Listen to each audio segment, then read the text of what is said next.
These days, we hear a lot about education being really expensive. One always has the burden of paying off their education loan even after completing their studies.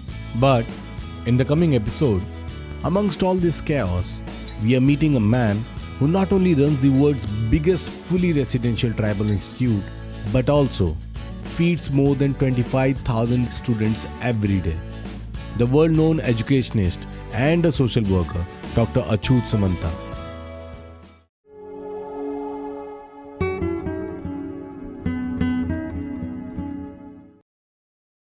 Hello, sir. Thank you very much. Glad to meet you. Welcome to Storytellers. Thank you very much inviting me. Sir, you lost your father at the age of 4. There was a time you could not even afford to feed yourself and your family. And now you are running 2 giant institutes, KIIT and KISS. How has the journey been? What is hunger and how poverty kills everything? How hunger makes someone completely blind. So all these things I have experienced from my childhood, from the age of 5, 6 onwards. And we all 7 brothers and sisters and widow mother worked very hard here and there, and we survived. We managed to have 1 square meal every day.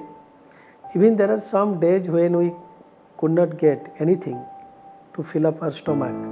And my starting school is also very interesting because we had no idea about the school, going to school, getting education, as we are poor in a small village. So once I was playing with my village friends, all of 5 years age. So by way of playing, we all reached the primary school in the village. So suddenly headmaster of the primary school came out and saw the 5 small children making sounds. So all the 4 friends immediately left the place. But I was after seeing the teacher. Yeah, but I was caught by the teacher, village school teacher. And then he asked, why not your name is in the school?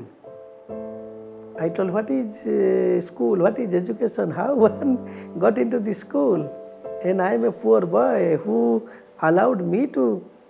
Then he showed me favor, he told, it's okay, fine, from today onwards you are admitted in the schools, and tomorrow onwards you please come to the schools and attend the classes. So I asked him how I would get this, all the school materials, like any books or any, at that time, writing pad and thing else. Then he told, everything will be provided from the schools to you, you please come and join the school. So my education starts in the class 1 at the age of 5. So in this way the school education went on, and I myself was also working from the age of 6, 7, not as a daily laborer, but working just to support my mother in various household work. And there are so many things in the village to earn something, even production of vegetables in our own land and selling the vegetables in the local market, selling the coconut in the local market. So in this way we are generating some funds, and we all are getting foods and education. And I can describe my poverty in 2 lines instead of telling so many things, that we are so poor in one remote village of Orissa. We are not getting even 1 square meal in 2 days in those days. And my mother had no second pair of sari to change after bath. So we had seen that type of poverty, that type of hunger, all this acute experience in our childhood. So that experience helped me where I am standing now, or you are doing the interview to me and asking so many achievements about me. I think all those experience through poverty, through hunger, through all types of hurdles, difficulties, helped me in the latter part of my life to have the more perseverance, more patience, to have the more painstaking capacity to adjust the sentiment of the lakhs of people I am meeting in my way of work. So in this way I completed my school education, then I got admitted in the college also. During college time also I was practicing private tuition, teaching to the other students. So that you can give your fees. Yeah, I can earn something to maintain myself in the college life and also post-graduation life. When I joined in my post-graduation time, by that time my eldest brother had already started working and started earning something. And so he was working as? LIC clerk, Okay. Life Insurance Corporation. So at that time he started also supporting my education with 200 rupees per month, and I was also practicing private tuition to earn another 200 rupees per month, and I was managing my education in the master's level in Bhubaneswar in Utkal University. So in this way I completed my master's degree in chemistry, and throughout I was a good student, and I was very docile and simple and very disciplined child till my post graduation. So after this I started immediately working. I joined as a lecturer in chemistry in one of the college in Bhubaneswar. So while doing the lectureship also I was practicing tuition to earn more to support my family. The moment I joined as a lecturer, I started taking care of my entire family members. When I was doing my teaching job, I thought of and I started two organizations at the same time. One organization, as you have told, the Kalinga Institute of Industrial Technology, KIIT. Another organization, Kalinga Institute of Social Science. You see, I started both the organizations with only $100 or 5,000 rupees in those days, 92, 93, in two rented house. So it was always in my mind, if God will bless KIIT, automatically KIIT will be blessed. What is bless of God to KIIT? You see, Kalinga Institute of Industrial Technology, which was started with one small ITI, Industrial Training Institute, just one technical center in two-room rented house in Bhubaneswar.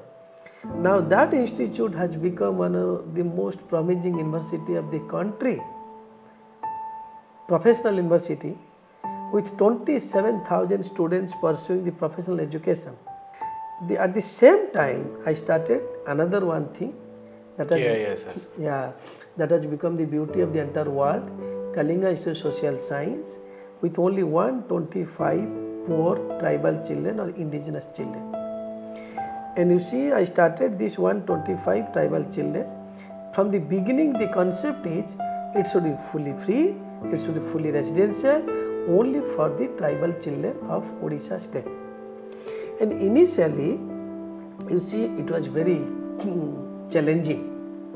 Challenging means, as the tribals, they live with the superstition, they live in their own dreams, they don't understand the importance of education or modern life, all these things. So initially it was very difficult to convince the tribal children, their parents, to bring them from the 700, 800, 600 kilometers, different parts of the state, and to put them in the residential condition in KIIT in Bhubaneswar. So it was very, very challenging for first 10 years. How did you manage? The tribals' parents were of the mind, we would sell the kidney of the children, eye of the children, we will sell the children to the other parts of the country. So they are all in a confusion and afraid of sending their children to this Bhubaneswar. So slowly, we and our people convinced and tried, and we could overcome the entire things. Now, you see, KIIT has become the beauty of the entire world. As you have rightly told in the beginning, that Kalinga Institute of Social Science, a home for more than 25,000 poorest of the poor indigenous children or tribal children. 60% of them belong to girls. Fully free, fully residential, standard 1 to master's program, that is known as KG to PG. So how did you manage the finances? I mean, it's huge that you are feeding more than 25,000 students every day. I mean, you are running a mega kitchen. Yeah. How do you manage that? You see that not only 25,000 children are reading now, 10,000 tribal students are already passed out. They are placed in very good respective position in their life, in their society. Most of them are working. Our policy in KIIT, once they join, they leave with the higher education job in the hands. Because KIIT has become so beautiful. Here dropout is zero. For the last 12 years, these children are getting 100% pass out in 10th and 12th board against the state result 60 to 70%. And you will be happy to know that it is not a question of just to throw some education, food, clothes to these poor children. It is a question of complete transformation of their life, giving complete holistic education in a complete new environment, by which not only dropout is zero for these 25,000 children, these children have reached in Olympics, in Asiad, in Commonwealth Games, in your South Asian Federation game, in almost all sports and athlete field, our children are in the national scenario. So we have also heard that you have students who are competing internationally in rugby. Yeah, internationally rugby, they have been competing since 2007. They had been to London every year to play World Cup Rugby Champions Trophy. And our many children are international player in football, hockey, in many fields. Except cricket, our children are in all international players, one or two they are already. Even for the meritorious students in KIIT University, 5% seats are reserved for the KIIT children. They also pursue the professional education, whatever is available in KIIT, including I used to give 2 medical seats every year to my KIIT children. And that's really expensive. Yeah, very expensive. It's very, very expensive. But it is my passion. I have been doing it with my passion to eradicate poverty and hunger. I am so happy. I am a very small man, but we have been doing it for the last 25 years in true sense. Not only doing it, we have made it so successful, and that people appreciate this model KIIT. So the 10,000 students who could have died of hunger Yeah. have now completed their education and are working, Yeah. have jobs, are supporting their families, are supporting themselves. Yeah. Once they are educated, the next generation will not suffer the way they are suffering or their parents are suffering. That's also the main thing. It is a question of only one generation should be educated or should earn their livelihood. So sir, you are running a mega kitchen. Yeah. You are feeding so many thousands of students every day. How are you managing that? I mean managing as being. I'm talking about funds. I'm talking about human resource. How are you managing all this? You see, first things I should touch your point, that is the financial model of this Kalinga Social Science case, as you are asking the funds, etc. I have told in the beginning that it was my prayer to the God that if the growth of KIIT takes place, then growth of KIIT will take place. God has blessed that. That is the growth of Kalinga Institute of Social Science has taken place with the growth of Kalinga Institute of Industrial Technology, KIIT Universities. How? Because you see, as I am the founder of both the organizations, I have developed a very good financial model, and you all will be happy and surprised. You may believe in me or may not believe in me. We are not taking a single pie from government or from any corporate etc. till date to run this world's biggest fully free, fully registered institute for the tribals. I have developed a very good financial model, and the model is like this, that I have made resolution in my KIIT society, KIIT organizations, that 5% of the total turnover of KIIT will go to KIIT as a charitable work, which is officially and legally allowed. We have the 10,000 staffs at present. See, every staff donates willingly 3% of the gross salary. We are getting another 5 to 6 crores. And suppose KIIT gives 45 crores this year. I am telling this year's balancing. And we have 300 people, those are doing business with KIIT, they also donate 3% of the net profit willingly to KIIT. And 200 to 300 elite guardians, those are putting their sons and daughters, particularly engineering, medicine, etc. They also donate willingly 20,000, 30,000, 50,000, 1 lakh, 2 lakh, 3 lakhs after seeing my sacrificed life. And we are getting also 4 to 5 crores by selling the vocational products. And vocational education is very good in KIIT. So we are used to sell the vocational products like painting, applique work, tailoring unit, all these things. We are getting 4 to 5 crores per annum. So in this way, 90% of the recurring expenditure are generally taken care of. 10% of the recurring expenditure is generally received in the terms of donation. The people, those who visit, after going back, they used to donate 1 lakh, 10 lakhs, 20 lakhs, 30 lakhs, 1 crore. So now 80 to 90 crores is the recurring expenditure per annum for the KIIS to run the 25,000 tribal children, and out of which 90% generally covered with the entire stakeholder of KIIT and 10% we are getting the donations. And this is possible from the entire stakeholder of KIIT because of that much of sacrifice I have been doing for myself.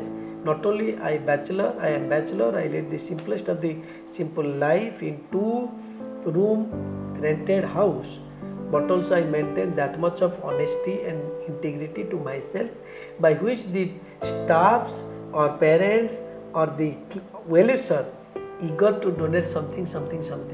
Otherwise, if I would have been lead the most luxury life the way I am the founder of such a huge university, then not a single thing should have come to the KIIS. So this is one part, the financial model. Second part you are asking, you see, as I am bachelor and my heart beats for these things, I have been involved with each and every activity of both the organizations, and I have groomed thousands of my staffs how to do everything. Now both KIIT and KIIS have been completely decentralized with respect to the powers and position, etc., and they are totally empowered to execute everything, and our staffs are so dedicated, seeing my sacrificed life. They have been taking care of the entire things, be it 25,000 children at KIIS. And you are very right, it is so difficult on the part of any organization, anybody, to feed 25,000 children 4 times a day. That is 100,000 meals per day. And that too for so many years. So many years it is going on and it will be going on. Can you discuss some of the challenges you faced? Any incident, any particular incident? You see, when I started this organization with only 5,000 rupees in my pocket in 92-93, at that time you know that neither globalization has taken place, nor banks were so liberal to give the loans, nor people are flooded with money. So initially from 92 to 96, I was borrowing held loans from my friends, near and dears, known people, 5,000, 10,000, 50,000, etc. In 95, I had the held loan of more than 15 lakhs.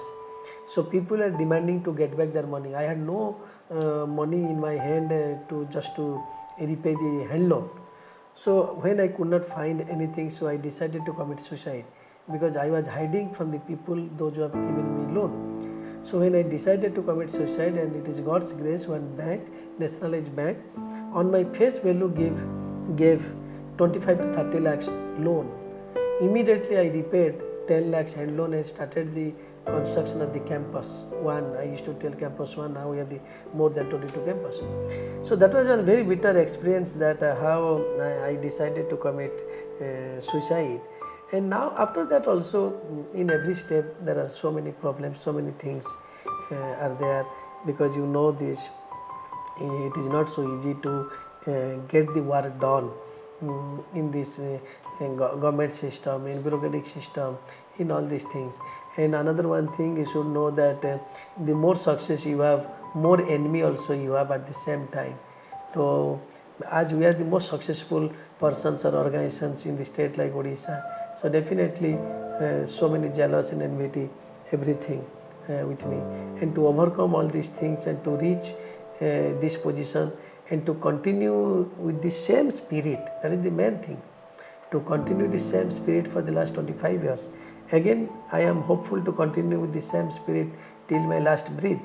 So today we have learned that if a boy who could not even afford food for himself and his family, if that boy can feed lakhs of people around him through his various initiatives, impossible is just a word. Thanks a lot for coming on Storytellers, sir.